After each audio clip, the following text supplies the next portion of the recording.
in the foothills of the Rocky Mountains, it's eTown with this week's guest, originally from Portland, Oregon, now living in Western Massachusetts, Olive Klug, professor, author, and activist Dr. Brian Kwoba, and also from Portland, Oregon, John Craigie.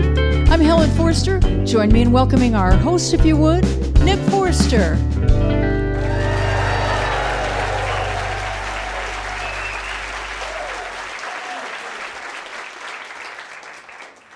Thank you, Helen. Thanks, everybody. Welcome. Welcome to eTown Hall. We've got some newcomers this week, and we've also got an experienced eTown veteran with us. Olive Klug is one of the new voices this week. Great young singer and songwriter whose record we really enjoyed. They are here. They're going to play with a house band. I went to a book signing last night at a local independent bookstore, and I got to hear Brian Kwoba. Dr. Brian Kwoba was there. He has a new book about a guy named Hubert Harrison that I'd never heard about, but he's the founder of Harlem radicalism around the turn of the 20th century. Interesting story about an interesting guy, and sadly that story is particularly relevant today. Brian Kwoba is here to tell us more about that. But up first, the eTown veteran from Portland, Oregon, now the low-key, highly productive, irreverent, poignant, talented songwriter who was here last, I think about a couple years ago. We're very happy to have him back with us. Please welcome back to eTown, John Craigie.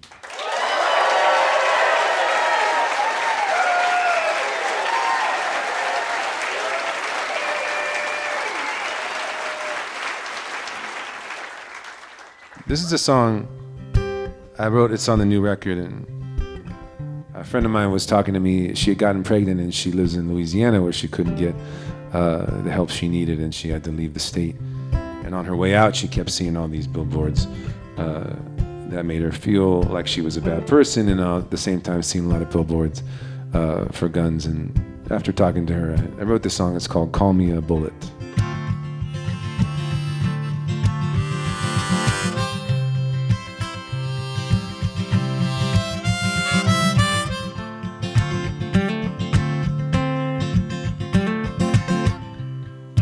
Blood won't come, mama. Been 2 months, mama. Took your car, headed out of state. I do it here, mama, but I fear, mama, they shut him down as far as I can see. Every gun worn with pride, still in the shadows I must hide. So call me a bullet.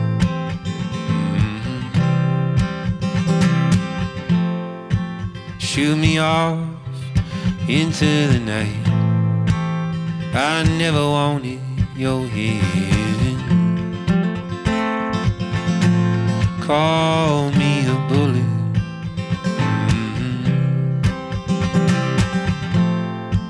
Shoot me high and wild and deep. Maybe then I'd be free.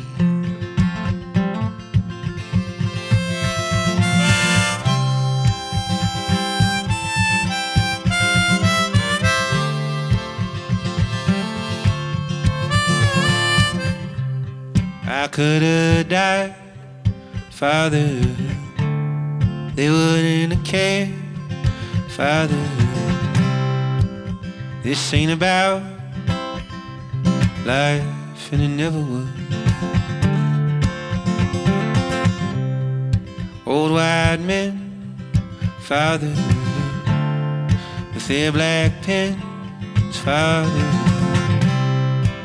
took my choices and ground them in the dust. Defend yourself any way you can. Still I'm the one with blood on my hands, so call me a bullet.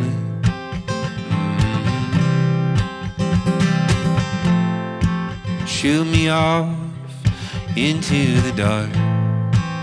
I never wanted your head. Call me a bullet.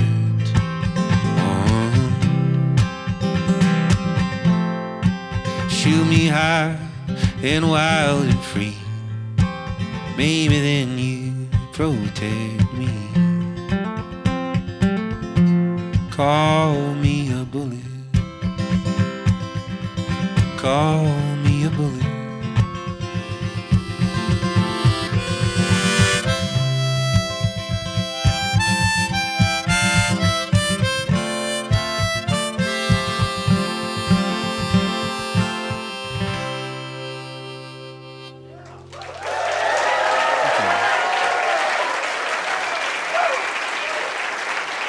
Thank you so much.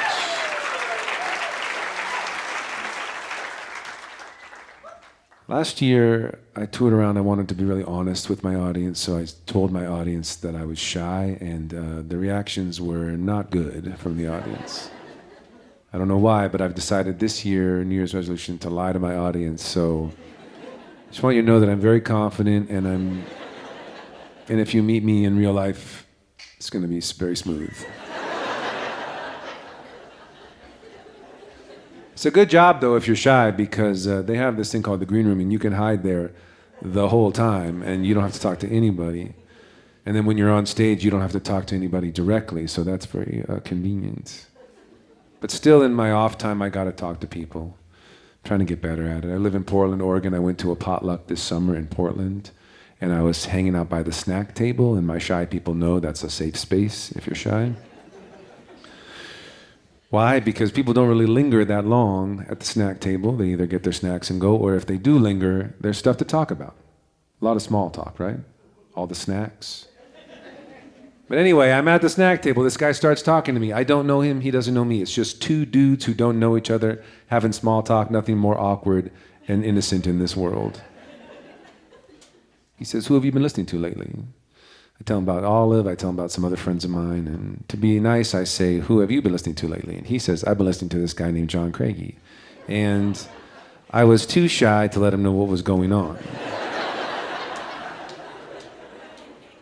So I just said, "Cool." Hoping that would be the end of it, but he had follow-up questions. He said, "Do you know who that is?" I said, "Yes." He said, "Do you like him?" I said, "He's okay." He said, "Maybe you should see him live first. If people see him live, they like him more." I was like, "I've seen him live." He was like, "Really? How many times?" I was like, "Look, a lot, okay? I really don't have time." Anyway, thank you for coming to the show. It's going to be so much fun.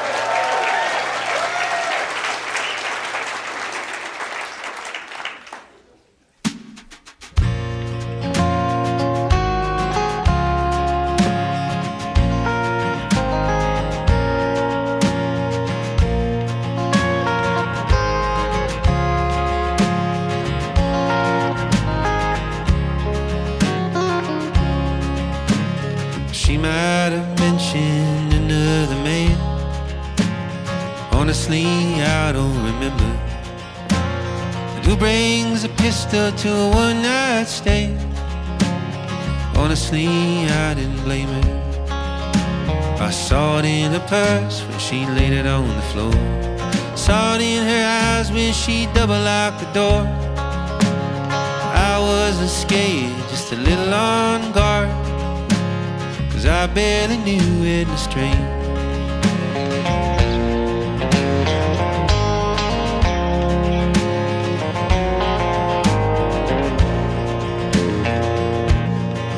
Slid the gun neath the pillow, told me not to mind. She pushed me down on the bed. She wore no wedding ring, but I wasn't blind. I saw the mark where it had been.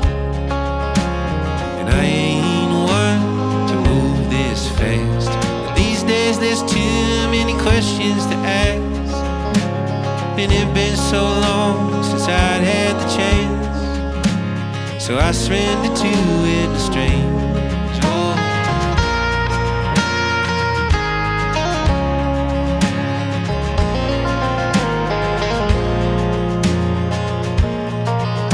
I guess locks don't matter when you're on the hunt, 'cause that door flew right off the wall. And I grabbed the pistol when I heard his shots, and I felt her sweet body fall. But when the smoke cleared, I'd laid him down. My heavy breathing was the only sound, and two empty vessels, their souls upward bound, of Mr. and Mrs. Strange.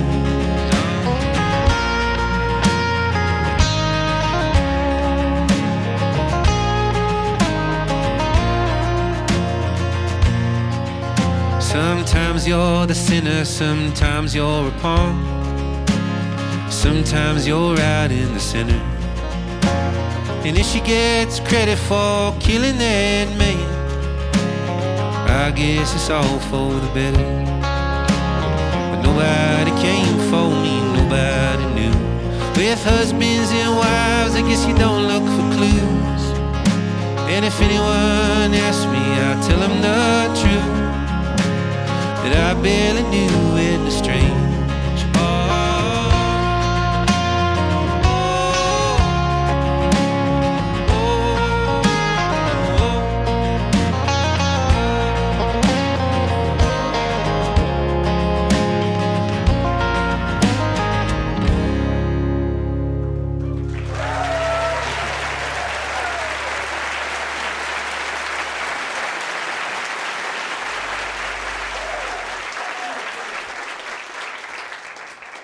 John Craigie, welcome back to eTown. So good to see you, good to hear you. Thank you. That was an unusual storyline in that last song about Edna Strange and bringing a pistol to a one-night stand.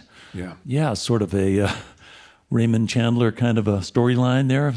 Do you think up those kinds of dark thoughts often? Yeah. That story came from a date I did go on where this girl did bring a gun. Yeah. Which in Portland is not that normal, you know. I think she knew that, and she felt uncomfortable having the gun, but she told me she likes to have a gun. And I said, great. And the date didn't last that long, and nobody got shot, which was good. Yeah, but that's good. The more we talked, the more she had mentioned vaguely that she maybe had an ex-husband or an ex-boyfriend, and I just started having this kind of image in my head. Things tend to wander when you're in the presence of a gun. Yes. And so that's where that song came from. As it turned out, you were fortunate. Yeah. I was fortunate. Yeah. Well, you have a new record, I Swam Here, recorded both down in Louisiana and out in Astoria, Oregon. Yeah. What did you get from each spot? What's the flavor from each location? Well, it's interesting to be in New Orleans, where it's such a loud city and very enthusiastic, and you think of brass. And I was working with these guys in the lower Ninth Ward, which is kind of outside of the city, and it's a little more spacious, and there's a bunch of like trees, and the river's right there, and it really felt like I was more in like the woods of Louisiana. So they were really tied in, and they had like horn players, and you know, a lot of people could do more loud stuff. But this record, I wanted to be very quiet, but it fit the tone of the space. Yeah. And I think Astoria is more closer to where I'm from, you know, in coastal Oregon. Kind of helped kind of gel the whole thing together. Yeah, that's cool. It's a remote outpost, Astoria, Oregon. Yeah. It's founded by my Gilded Age ancestors who were looking for, basically, they were inspired by greed and cruelty. Oh, nice. And that particular experiment failed, but they had success in other ways. Nice.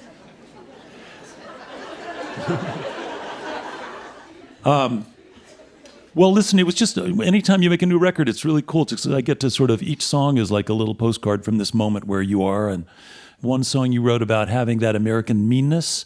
And I know it's just a song, but what were you thinking about? Yeah, that was a couple albums ago. That was originated from my first tour of Europe. And I was meeting a lot of people. And you just kind of see yourself and your country through the eyes of these different people. And sometimes I felt like they saw me as being very mean. And then there were things that I maybe would do that I thought were normal, that I realized I was conditioned for example, I was in England, and my tour manager, who's British, he said, it's not normal to take your leftovers home with you. You know, I had all this pad thai left. And I was like, I own this, you know. I'm taking my leftovers. And he thought it was rude, but maybe that's an American thing. I don't know. But I mean, who else would eat it? that's what I'm saying. Yeah. Thank you. Thank you. Okay. Well, that clears that up for me. I also know that you've been doing the tour in the fall where you give away $1 for every ticket sold to different organizations in each state. Yeah. Is that called Keep It Warm? Is that what that is? Yeah, yeah. You're still doing that? Oh, yeah. We just had a nice one in November, December, and we'll do it again this November, December. We're usually focusing on local food banks and feeding people is big for me. Food yeah. insecurity. Yes. You know, we're a wealthy country with a lot of poor people who are hungry. It's cool that you're doing that. And I heard that you're doing something new that's quite grown up and mature Yes. and bold. Terrifying. Yeah. Yeah. Which is to play with a whole symphony orchestra. Yeah, yeah. Yeah. Oh, thank you, yeah. Yeah, in December in Portland, I was asked to do a show with the Oregon Symphony. So they'll be backing me up for about 11 songs, and I'm very nervous, very scared. But it's been done before. I'm not the first uneducated folk singer to do this, so Right. I know it can happen. I'm Yeah. not exactly sure how. I think there's probably some strength in numbers. No matter what happens, they'll be fine. They're going to sound great. They're going to be so good.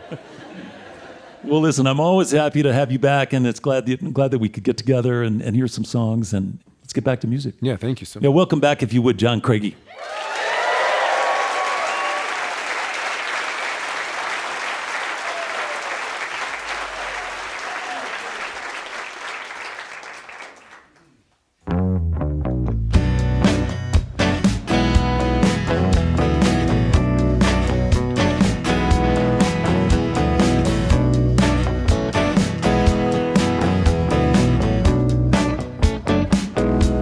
I got that dead American meanness. Sweet mama was a Los Angelina. Sweet daddy told me all about my weakness, how deep it would go. You asked me if I have any regrets. What kind of life you living, having no regrets? You tell your story, but you ain't got no climax. You best get back in the ring. Oh, oh. And learn how to bleed. Oh, in this part wolf, this part island, and this part cold, this part violence. I got my heaven inches from me wherever I go. This part love, this part demon, and this part roots, this part leaving. You don't know the hell of having your heaven so close. Oh, oh.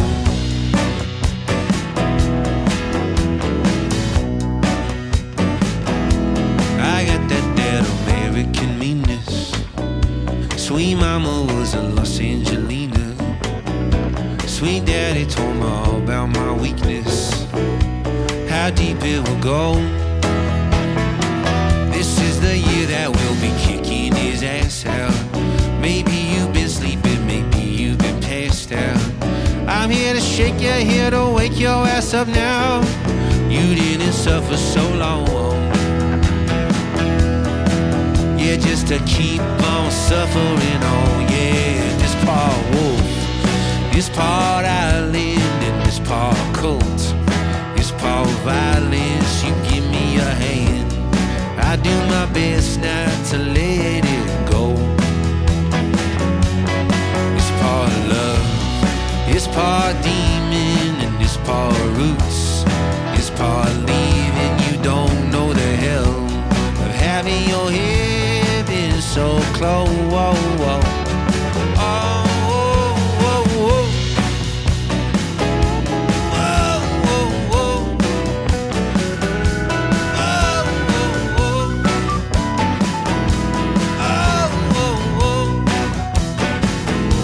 I got that damn American meanness. I got American meanness. I got that old American meanness.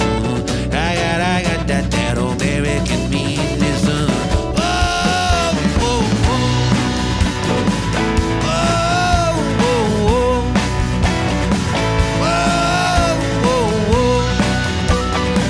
Whoa, oh, oh, oh, oh, oh.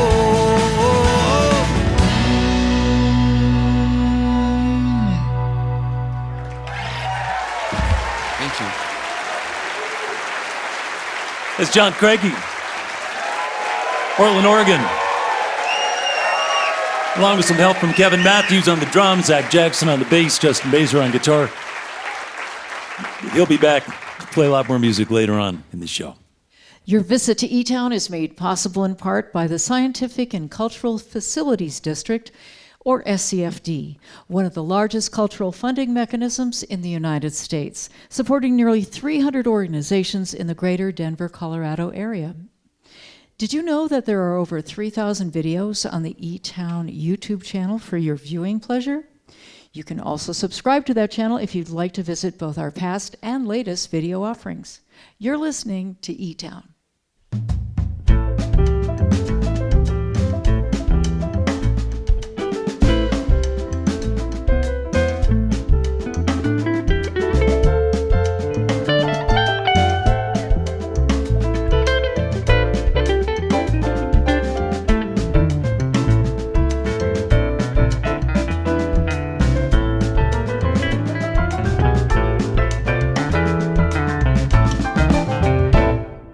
I'm Nick Forster. You're listening to eTown. John Craigie's going to be back, play some more music a little later on in the show. And coming up, wonderful singer-songwriter and multi-instrumentalist Olive Klug is here. They will be out soon. I was talking with John Craigie about his Keep It Warm program that he does, where he donates $1 from every ticket to different nonprofits, mostly in the food and general welfare spaces. We live, as I mentioned to him briefly, in a wealthy country. A lot of people are hungry here. I think 48 million people in the U.S. face food insecurity with some regularity, according to some recent studies. And that's not new. There has been, throughout our history, a big divide between rich and poor, between black and white. We have a new era of multi-billionaires and oligarchs in this country who have a lot of political power. That happened throughout our history, too, and especially in the first Gilded Age that was in the late 19th century. That was kind of like what we're revisiting now. Well, during that time, there was a guy. His name was Hubert Harrison. He was a black immigrant from St. Croix, found his way to New York City when he was 17 years old in the year 1900. He became a brilliant writer and an orator, an educator and critic and political activist. And he was described as the foremost Afro-American intellect of his time and the father of Harlem radicalism. Interesting dude. Our next guest is a college professor, also an activist and author who has written a new book about Hubert Harrison. So please welcome to eTown, Dr. Brian Kwoba.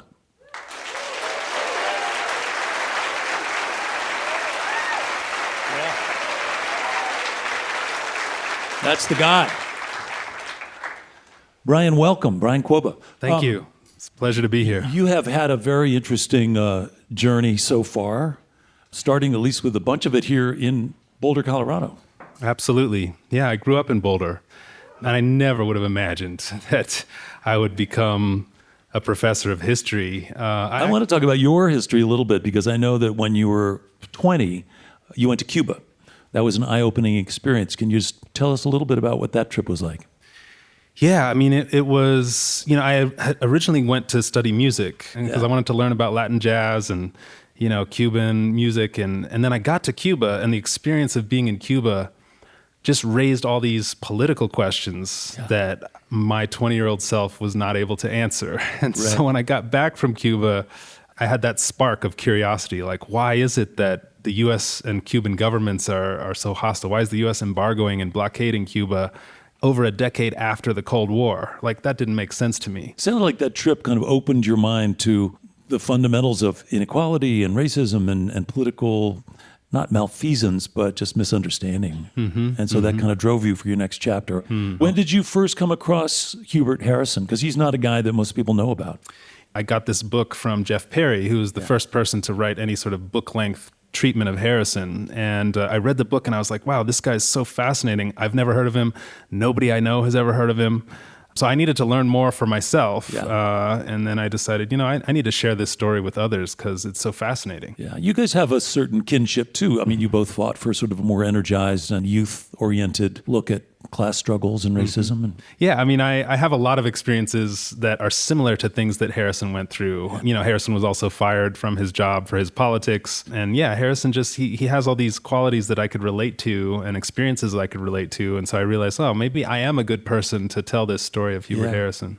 There has been some progress. When Hubert Harrison arrived in this country, we were still having lynchings every week in this country. And so there's, but we do seem to be in this era of a little bit more transparent white nationalism, and Minneapolis being a good example of like racial profiling and stuff like that. So I'm just curious about whether you think Hubert Harrison got to see some of the changes that he was hoping for in his lifetime. I don't think so, unfortunately. I mean, part of it is he died young, Yeah. He didn't really get to see as much change as we've seen. But in another sense, I think part of why the book is powerful is because I wrote it in a way that would speak to the present. Yeah. Right? I mean, you mentioned a moment ago the billionaire oligarchs, right? And Harrison was living under the robber barons, same idea. You mentioned white nationalism.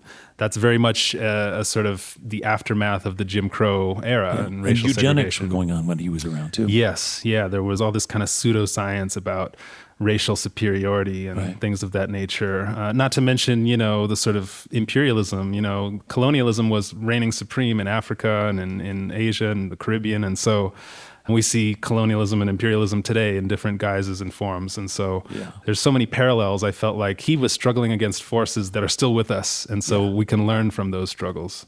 What do you think your book can help achieve?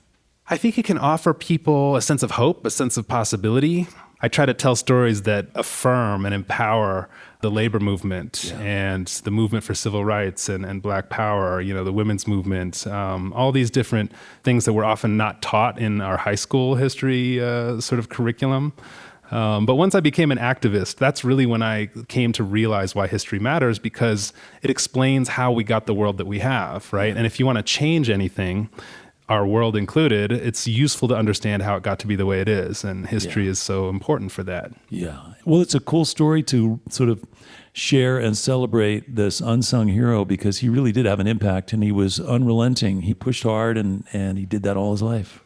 Yeah, absolutely. And he, I think, influenced people who would come after him. So, for example, he had a big influence on A. Philip Randolph, the famous Black trade unionist, who in turn had a big influence on Dr. King. Right. So he's kind of this ancestral figure who has all these lineages and sort of political descendants. Yeah, it's exciting to rediscover a figure like this who's been sort of marginalized and erased almost from people's awareness, like so many figures in our history. Yeah. Well, you're a professor now at the University of Memphis, right? Yes, sir. And if folks want to find your book, once again, it's called Hubert Harrison, Forbidden Genius of Black Radicalism. Yes. And then, once again, this is Dr. Brian Kwoba. Thanks for being here. Thank you so much, Nick. Yeah. It's great to be here. Thank you.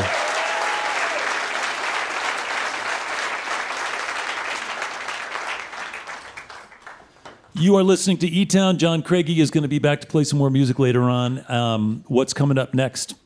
Olive Klug grew up in Portland, Oregon, John Craigie's hometown. They went away to college and studied psychology and sociology with an eye towards becoming a therapist or a social worker until the pandemic, when their original songs found their way to TikTok. Pretty soon, there were a lot of followers. I think there may be 250,000 now on TikTok. That led to a full recording on a record called Don't You Dare Make Me Jaded, which came out in 2023. It landed with lots of enthusiasm, great reviews, with good reason. Olive's got a new one out now called Lost Dog that's out on Signature Records. And we're going to hear some of those songs. So please help me welcome, for their first visit to eTown, Olive Klug.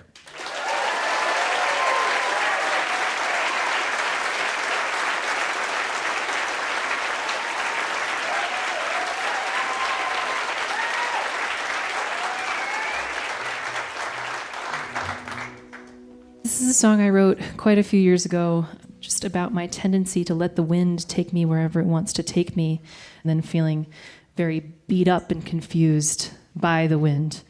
The song is called Taking Punches from the Breeze.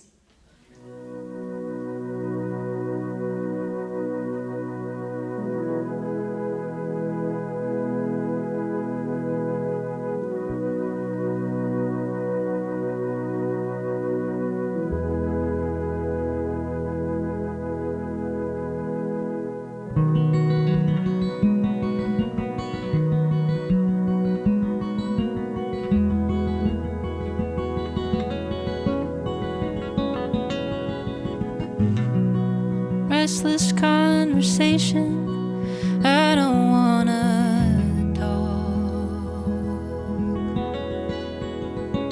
about what brought you to LA. You gonna stay? Are you getting what you want?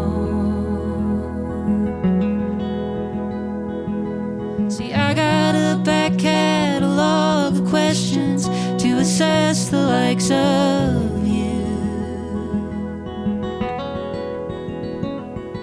problem is I keep on asking questions I don't know my own answers to. But I got some quarters in my pocket, and I got some bruises on my knees, and they can't remember how they got there. They're just like me. Taking punches from the breeze.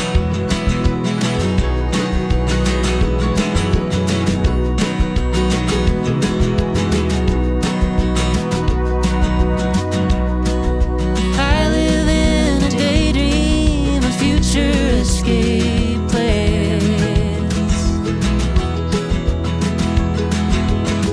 Been watching videos online of converted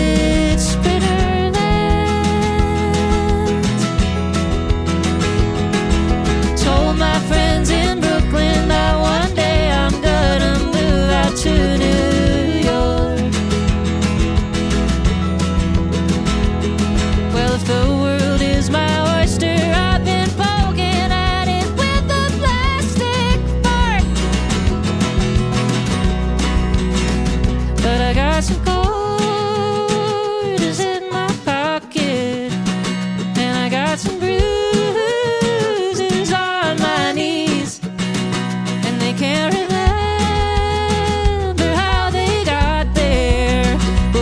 like me. Oh, I've been taking punches from the breeze. Oh, I've been taking punches from the breeze.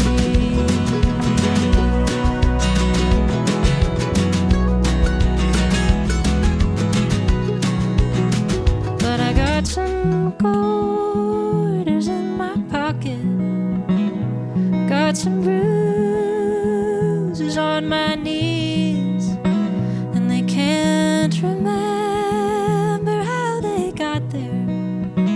They're just like me. Oh, I've been taking punches from the breeze.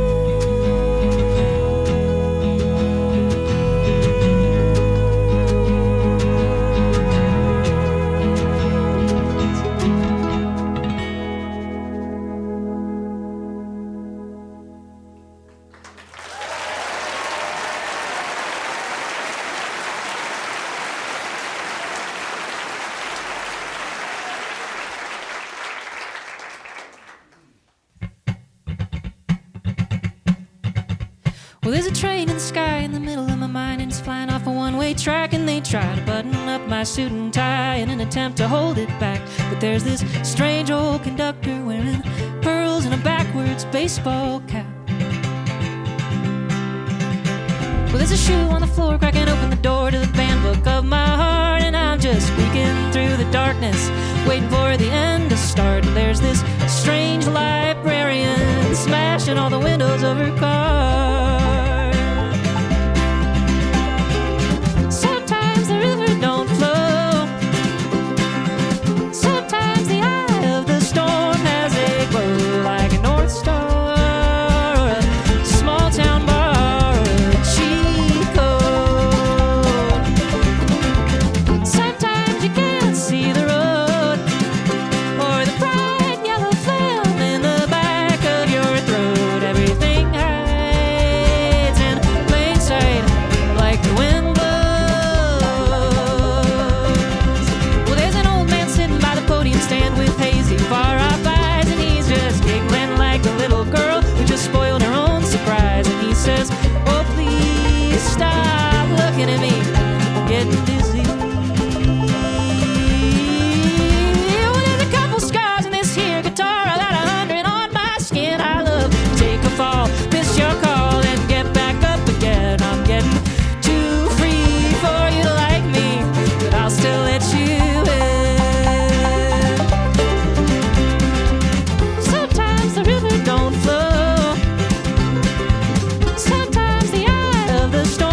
try to button up my suit and tie in an attempt to hold me back.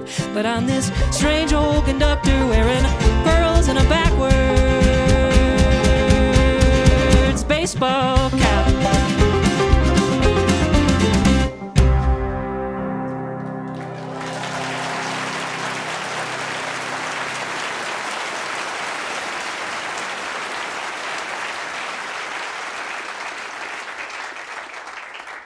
Olive, welcome. Really good singer, really good songwriter. Thanks for being here. Thank you. Thank you so much for having me. Yeah.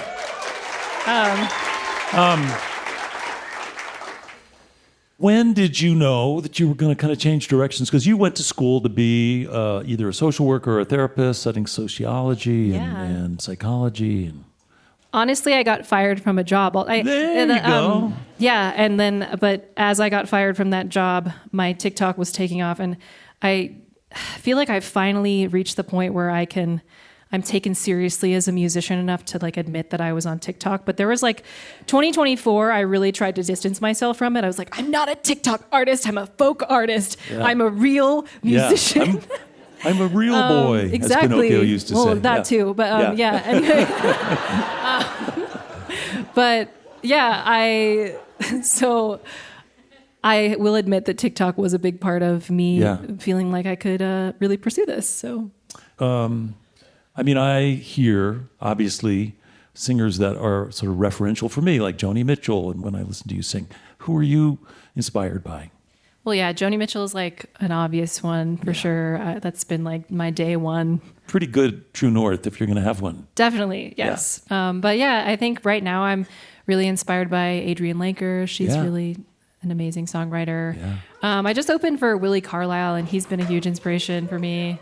And like just getting more into that kind of alternative country folk worlds. I've been like learning banjo, so I've been getting into the world of like old time music. So that's been really fun.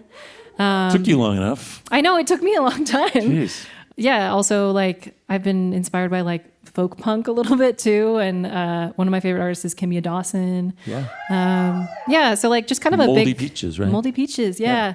And then I was like in musical theater when I was a kid. So like there's a big range of different little ingredients that are going into the soup pot. Is it almost too many doors that you could open for you to make progress? Do you feel overwhelmed by all the options you have? I do sometimes feel overwhelmed, but it's I don't know. I don't want to limit myself to one direction. So I just decided to do a little bit of everything. But I think while my like the sonic world of my music is pretty varied, I have like a strong folk ethos. Like I feel like to me folk music is about social change and like emotional release, and those are two things that I prioritize in my music. So is there a delicate balance in your world between activism and performing? Do you feel like you have to sort of manage that, or it just fits together naturally?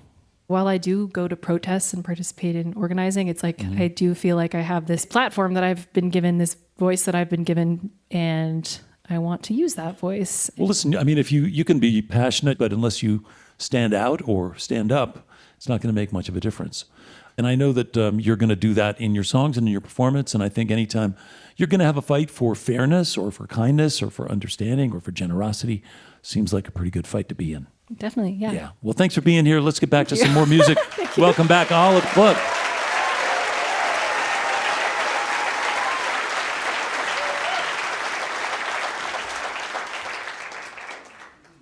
Can we just give it up one more time for the amazing band that I'm playing with?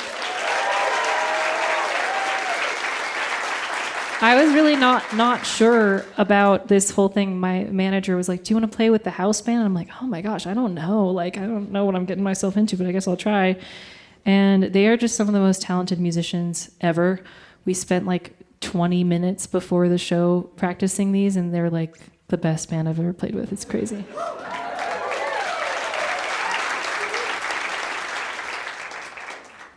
It's a song called Fleeting. It's about endings. Thank you so much for having me. I've had a great time.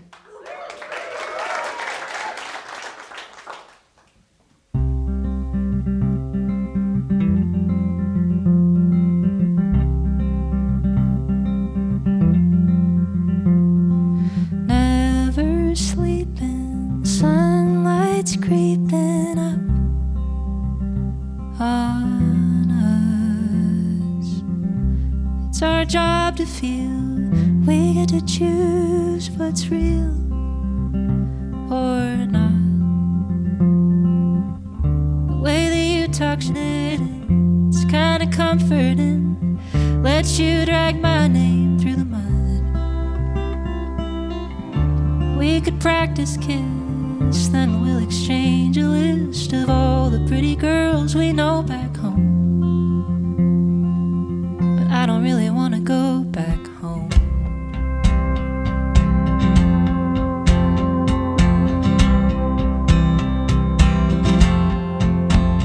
It's fleeting.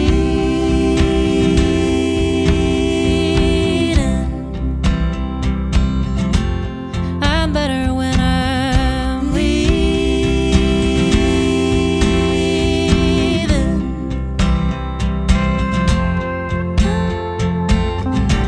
Every time I board another plane, of course I wonder if it'll bring me home. Big for sale sign inside of my mind, and another on the red front door. Only making friends when I know camp is gonna end. Waving goodbye from the barge. This could be the place, yours could be the face. I've always had a thing for the world at large. Ooh,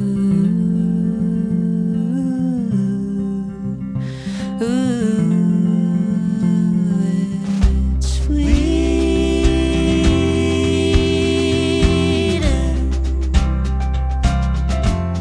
I'm better when I'm leaving.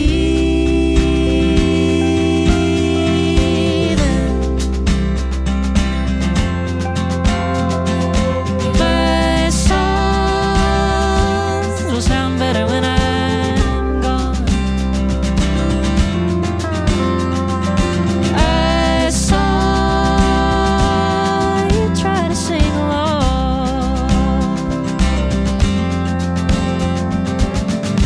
Empty studio, patching up the holes, hatchback struggling to close. There's a couch for you next time you're coming through. Baby, why'd you have to go? It's fleeting.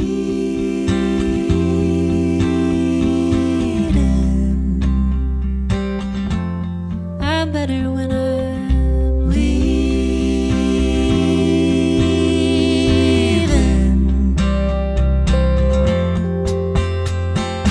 My songs will sound better when I'm gone. But I saw you try to sing along. It's fleeting.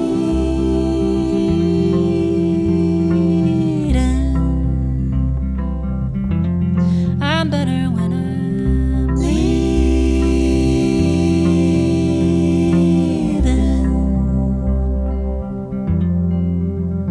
It's fleeting.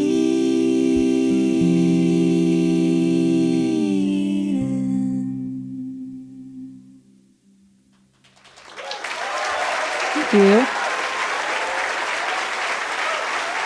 That's Olive Klug from Portland, Oregon. Thank you so much.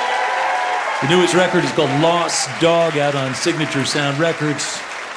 Olive Klug, along with eTones, Adam Bodine, Kevin Matthews, Zach Jackson, Helen Forrester singing backup. Thank you, Olive. Thanks to Helen and the band. Your visit to eTown is made possible with support from the Sage Foundation, the Cielo Foundation, the Scintilla Foundation, the City of Boulder's Office of Arts and Culture, and our members, our citizens, and listeners like you. You're listening to eTown.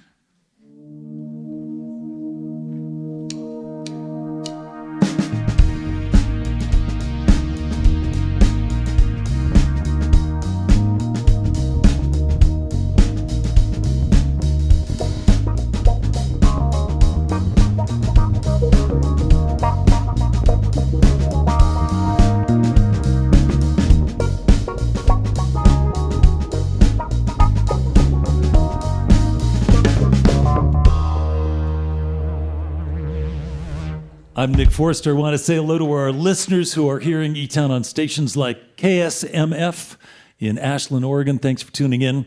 On KBUU in Malibu, California.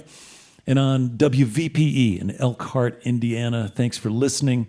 As always, if you want some more information about any of our guests, you want to find out how to get tickets to a live show or see exactly what the house band is wearing this week, all of that stuff is available online at etown.org.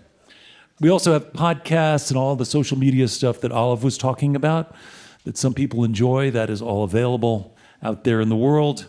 And as Helen mentioned, there's a bunch of videos on our YouTube channel. And I think there's a lot of people who are subscribing, so you can join them and feel connected to that particular community. I love the fact that our troubadours, John Craigie and Olive Klug, are out there on the road traveling all over the place and keeping us informed of what they come across.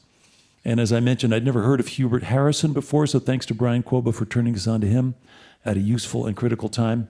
And in the midst of it all, of course, it's the music that brings us together and keeps us connected, as it has throughout every social movement and era of change. And of course, we can't forget to have some fun along the way. So with that in mind, please welcome back John Craigie.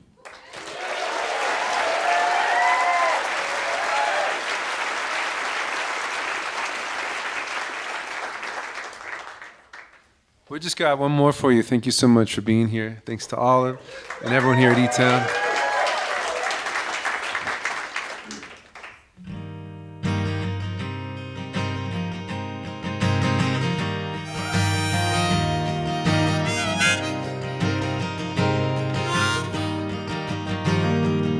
Clawed through brambles and we swam through mud. Climbed over fences and kicked up some dust. Waded through trash, waded through the weeds. Wild dogs nipping at our feet.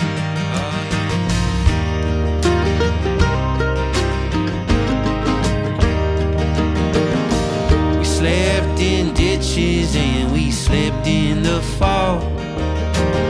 Slept in your beds while you were gone. Watched our lives get scattered and torn. Hit underground and came out reborn. Here comes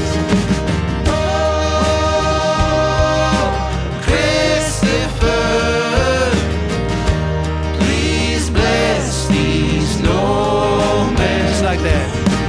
Oh, Christopher, please bless these snowmen. Little mandolin.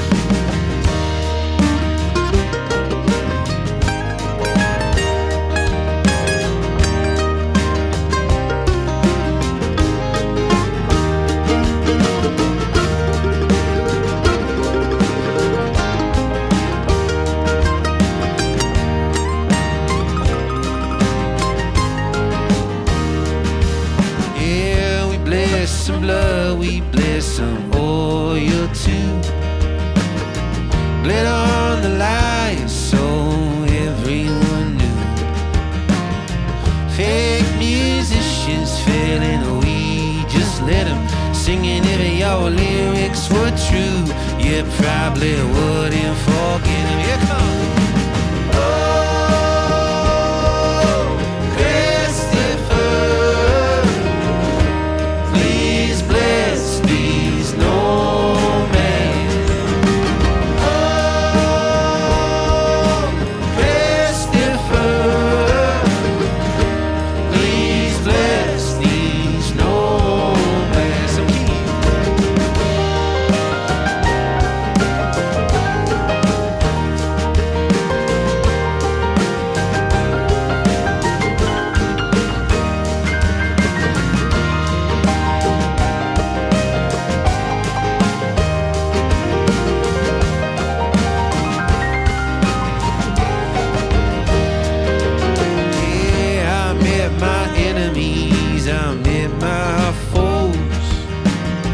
Taught them my songs and I just made them join. drugs that we were able to eat. Saw the infinite and made our peace. Oh, Christopher, please bless these snowmen. Oh, Christopher, please bless these snowmen. Guitar.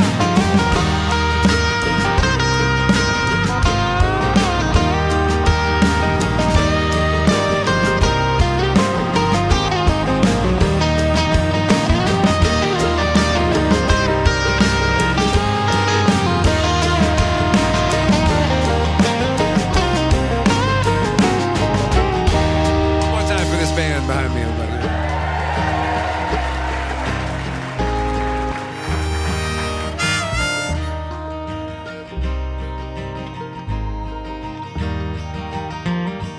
We lost some lovers, we lost some friends. Some by accident, some by our own hands. I ain't your mama, I won't take you home. We're moving forward, children, from now on. Oh, Christopher, please bless these snowmen. Oh, Christopher, please bless these snowmen. Keep it going. Oh, Christopher, please bless these snowmen. Oh, Christopher, please bless these snowmen. Thank you, Boulder. We love you.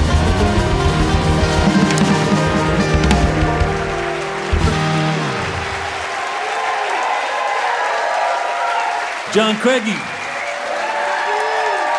The new record is called I Swam Here.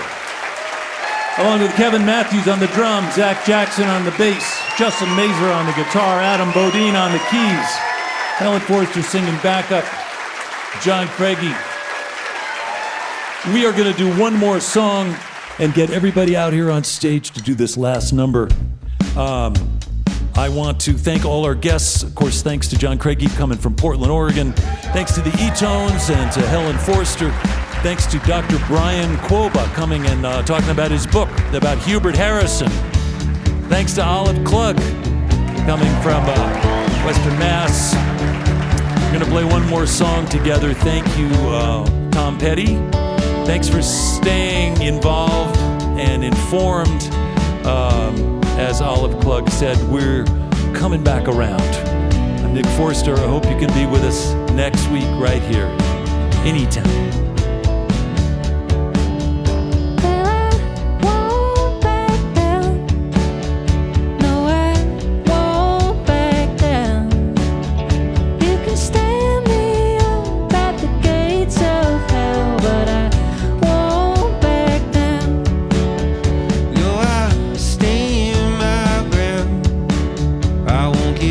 Turned around in a world that keeps on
This is a production of eTown.